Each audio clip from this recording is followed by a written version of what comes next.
Hello, everyone. Thank you for joining us on this interview series. I'm Shirley Young, your host for Build a Wealth Strategy and Mindset, where we're going to talk about proven strategy to build wealth, pay off debt, and live more fully. It's my pleasure to have this special guest here today. She is a coach, a mentor, a strategist, and an entrepreneur. I'm pleased to have Vanessa Shaw in our expert series. Vanessa started her career in the UN in Switzerland, and in 2005, she started her pan-European boutique executive coaching business and later moved her successful business to the U.S. After almost 10 years of practice and growth, she and her team worked with some of the world's top law firms, banks, international corporations across Europe. Today, Vanessa is a business growth and success mentor for entrepreneurs and leaders who have the drive and vision to make a difference in the world. Vanessa has a savvy gift of pinpointing exactly where entrepreneurs can make quantum leaps and step into the role as CEO of their business and start seeing more income, more clients, and more success. Welcome, Vanessa, and thank you for being on this interview series with us. Oh, good morning, Shirley. I'm delighted to be here. Thank you. And could you tell us a little bit about what you do? With pleasure, yeah. So, really, it's, my market, let's say my audience is a small business. So they're typically wanting to grow their first six-figure income, multiple six figures, and then break through the seven-figure financial level. I call them, they're small businesses. They're often, less than 10 people in the business, what we might call micro business owners. They've often got a passion, Shirley, for making a real difference in the world. They're very passionate about what they do, but often they lack the strategy or the focus or the clarity as well to really build their business in a sustainable and lucrative way. So I'm helping them, build their business, but I teach them a lot around their own mindset and how they can get out of their own way and be the leader in their life and business so that they can be truly successful in many, many aspects of their lives. Okay, that's great. Vanessa, I know that your business philosophy is based on helping your clients on three core pillars. One of them is money mastery. What is money mastery? So money mastery it's not actually necessarily mastering the money, right, with like wealth strategies or investments. What money mastery is about is actually mastering your relationship with money first and foremost. Because if we don't have a healthy relationship with money and success and wanting to create more wealth and abundance in our lives, everything else sort of falls down around it. And one of the things I, often teach my clients, I said to you at the beginning of just, in that first introduction there, a lot of my clients want to make a difference. They're very passionate. But what they're not necessarily focused on is the money aspect of business. And of course, we want to make a difference. We want to reach a lot of people. But if you're in business, you certainly want to be making a profit. So that area of money mastery, we take a deeper dive into that to really understand sort of like their psychology and their relationship with money so that they can then learn how to be more profitable and focused on that in their business, because money just touches every aspect of our lives. It also touches every aspect of our business. And if we're, if we're struggling, right, to make ends meet, or there's a lot of stress around the finances and money, we actually don't, we're not able to go out there and make that bigger difference in the world that we're really, that we feel that we're called to do. When you were talking about money mastery, and you talked about, how it affects, our lives, can you give some examples that, that some of your clients in the areas that they affect, like, more specifically? Absolutely. For example, when somebody's, working with me, and, we're sort of looking at, why they're not achieving financial goals that they want to in their business. I mean, that's typically why they come to me. They come to me in the first place. They want to grow. They want more revenue. They want to hit higher financial goals. So we start to, first and foremost, look at that goal. and we understand why it's important to them. But now what we need to then look at is, well, what's really getting in the way? Like, why haven't they been able to achieve that to date? Because oftentimes when I'm working with clients, it's not the first time that they've wanted to hit that goal. And they might say, well, I've been trying to do this for years, right? It's not like it's all of a sudden a new idea. And so when we start to look at their relationship with money, and this is where I'll track back and look at, what are some of those inherited patterns that they have around money and wealth, and particularly as that affects their entrepreneurial mindset. So I'll give you a couple of really specific examples.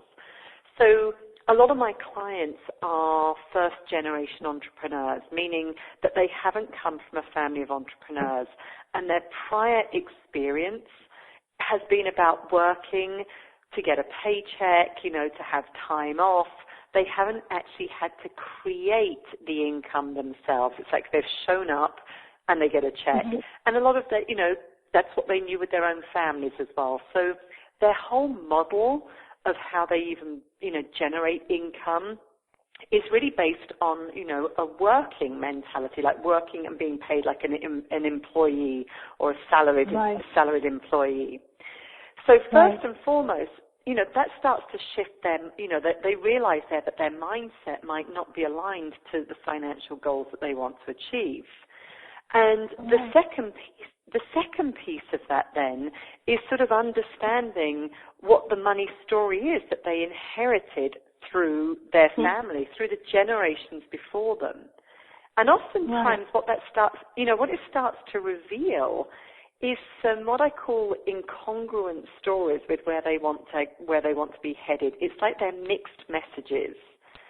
So, all of a sudden they find that they've grown up with a mindset that, wanting more money makes you greedy, or, money is the root of all evil, or you have to work extremely hard. I mean, this is one that I see a lot.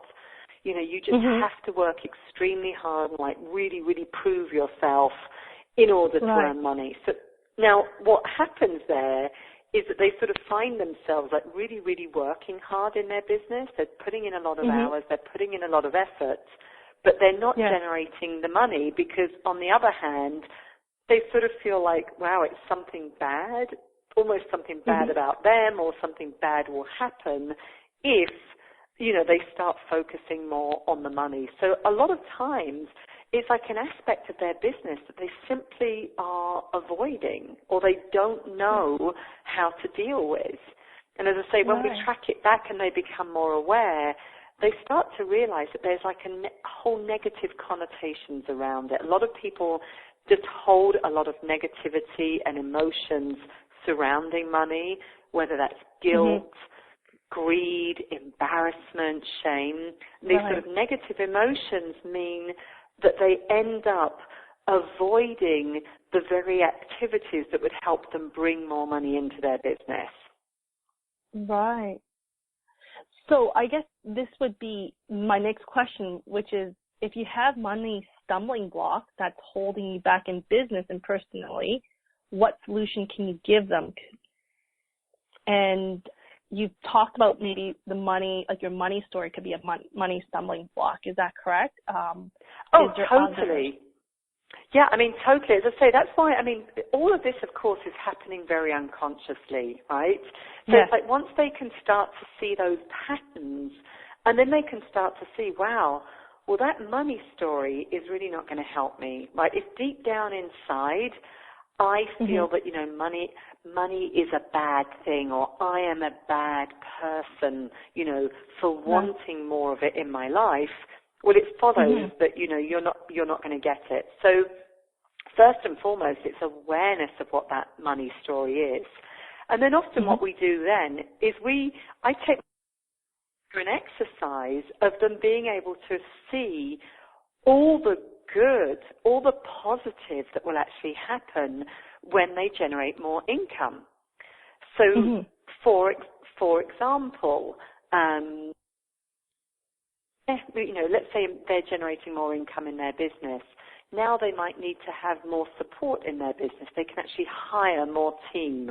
They can pay more people to support the business, right, because it's never going to be, built on their own. They might be giving jobs to people. They might be able to give their children. I mean, a lot of my clients have kids and they want to be able to give them educational choices or experiences in life that they know will be enriching.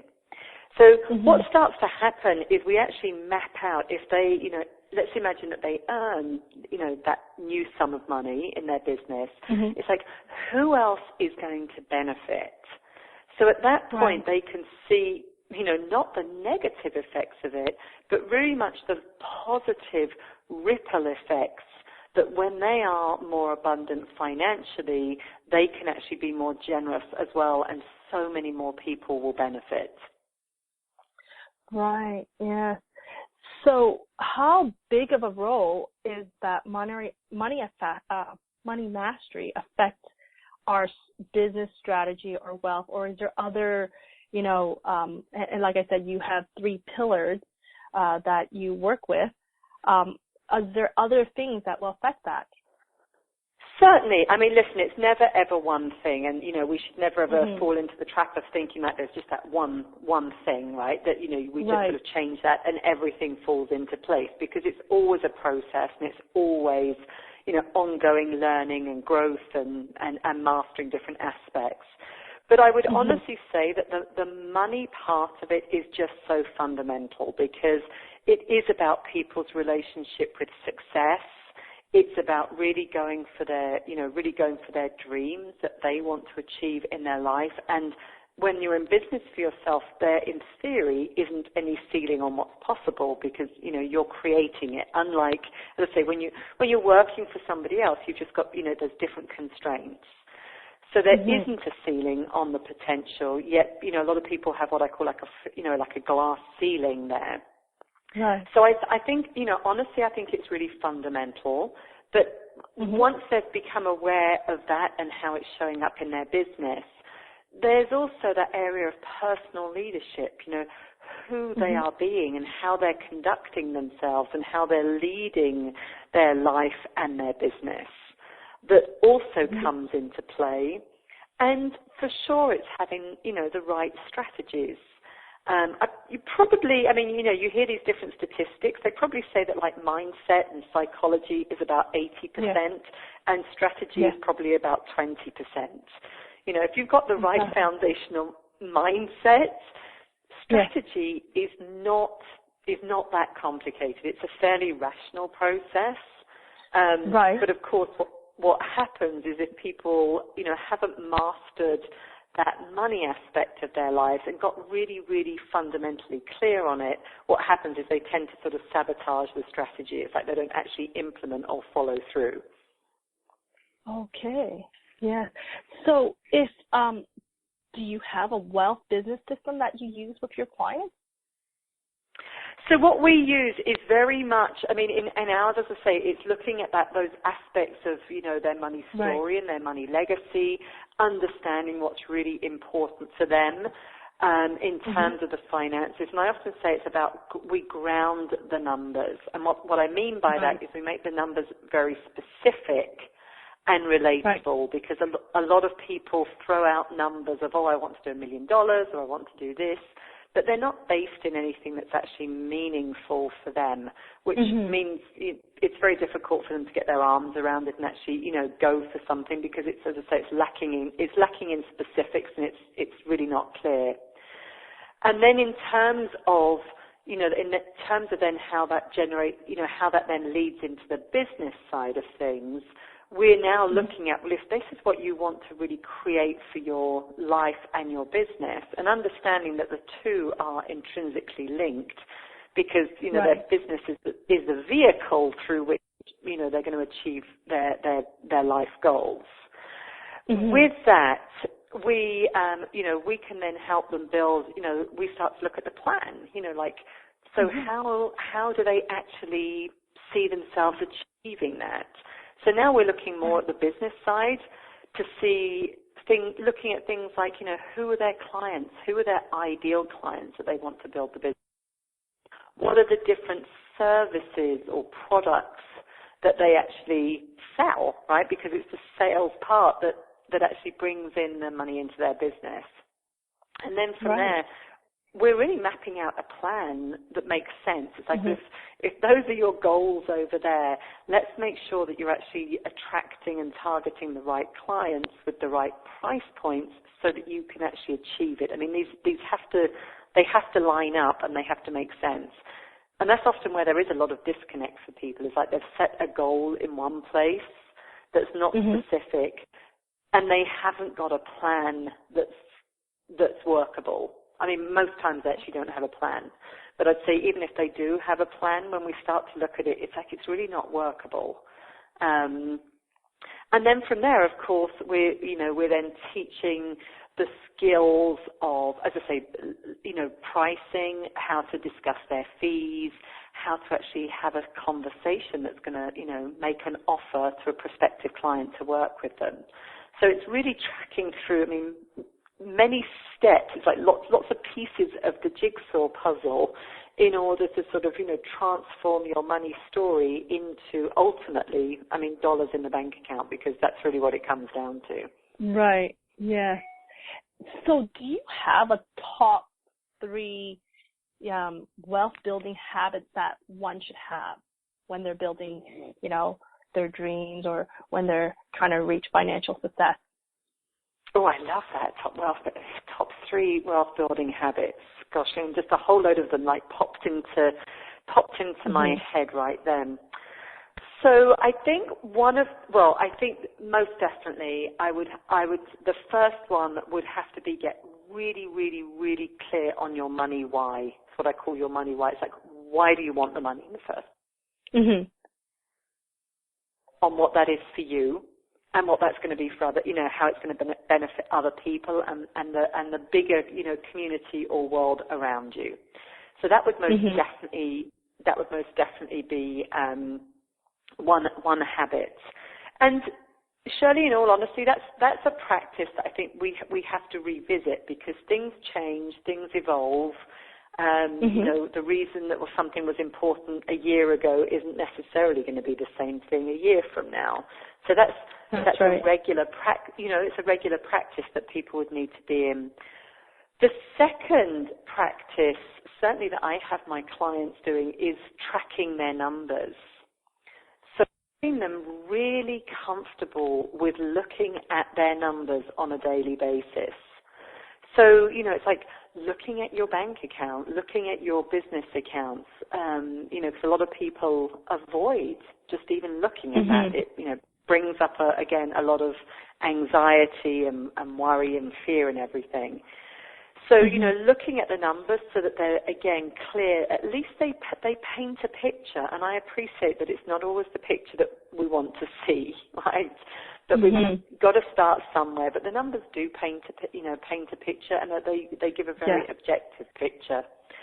So when we at least get comfortable or familiar with looking at it, it's going to give us some direction as to, really what needs to change. And then the third piece for me, let's say in my business with my clients, is really tracking as a habit, focusing on what I call income generating activities. So it's looking at how much of their time is spent actively concentrating on bringing income into the business. Because again, what tends to happen is people are doing everything but, they're doing other things, but the things that will bring the money in. So when they start to see how little time they're spending there, and again, in a very objective way, it's easy for them to start to say, right, okay, if I spent double the amount of time that I'm spending now, I can see how I could be improving my financial results. And how big of that portion should be income generating activity, and what are some of the examples do you have for that? I can, and to be quite honest, it honestly depends on the level of business that you're in. I get asked that question a lot. When you're starting out when you're starting out in business, and this is where people make the biggest mistakes, I think, is they're starting out in business and they're spending their time getting ready, right? They're getting ready. They're doing marketing materials. They're doing their website. They're thinking about their offers and everything. They're inventing programs for clients that don't even exist, you know, or tweaking websites or writing blogs. Yeah. So which are the worst things that they could be doing? I mean, you just don't need any of that to get started. So I would say in the early days, you're looking at 80% of your time should be spent in income-generating activities. I mean, actively marketing your business and getting out there and speaking to real people that will actually, you know, who would buy your services or products. Later on, of course, as you've built it and you've got clients, of course, you've got other things that you have to do. So you're more, you know, you're delivering your services or whatever it is, or running the business. So again, it really does depend. It depends on the size of the financial goal that you're setting. But what I would say is that the income-generating activities need to be a priority, and certainly in small business, they need to remain a priority the whole time, because it's like once you take your eye off of them, you quickly see the results going down. So one thing I do suggest to my clients is that they start their day focused on income generation. So I'll give you some examples of that. And again, it does depend on the business, right? Right. But it might be that they're, you know, following up with somebody that expressed an interest. They're picking up the phone to people to see, you know, how they could help them. They're, you know, it might be that they're putting together an event. I mean, I teach my clients to host events or to attend events as marketing.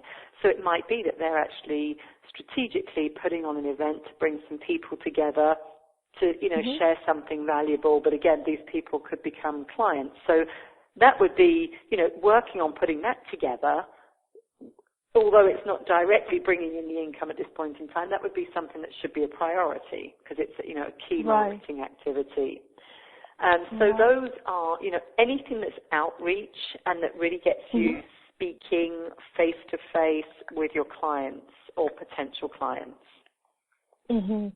Yeah, no, those are great examples. And, you know, sometimes you get, is this, you know, I think you get mixed up between marketing activity versus generating, because you think, well, I'm marketing myself, down the road it will generate income, but then how much should you focus on? There's no action involved, just doing the marketing part. Exactly, and I think you said something key there, is like there's no action. So I often talk about those active strategies.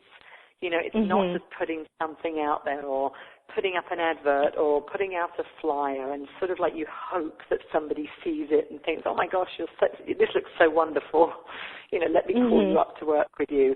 That just so rarely happens. So I think as you said there, it's looking at the action that, you know, you're being very proactive in building that business and attracting more clients. That's right.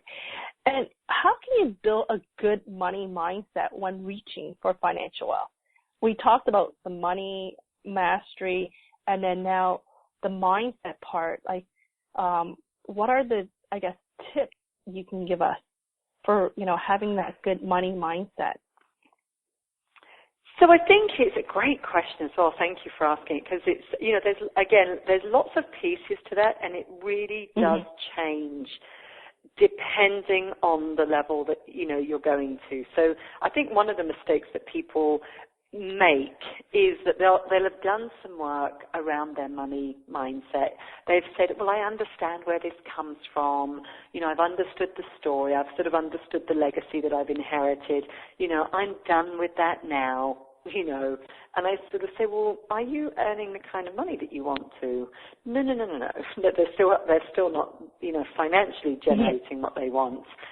And so they think, because they've sort of got some knowledge, they think they've solved the problem. And in a way, that's pretty dangerous, because now you think you've solved a problem, but in reality you haven't, because you actually still haven't got a different result. So one of the keys that you just said there is about action. You know, knowledge is one thing with the mindset. but it's now taking that knowledge and really applying it in a very practical way. So again, some tips of how that would show up practically is, are you really comfortable and confident when you're talking about your fees or making an offer to work with you or having what I call sometimes a difficult conversation around money, somebody that owes you money or that's underpaid, or you've perhaps purchased a service that, you feel you've overpaid for because they haven't delivered. So, when you start to get more comfortable in those, and confident in those situations, you can see that you really are growing, and your mindset is changing, and your whole way of being around money is changing too. Mm-hmm. So I think, first and foremost, it's that, action. And secondly as well, it's to also know that, let's say somebody's been working on getting their first 6 figures in their business, right? And they've broken through mm-hmm. 6 figures, and they've done the work, and they've taken the steps, and they've sort of, up-leveled a lot of pieces around them. And that's often some of the tips that I give them is, not only is it internally what needs to shift, but it's some of the external things in their environment that support that growth. So, for mm-hmm. example, this might be your home environment or your office environment, or, the clothes that you wear, or just experiences that you have, or, whatever that might be.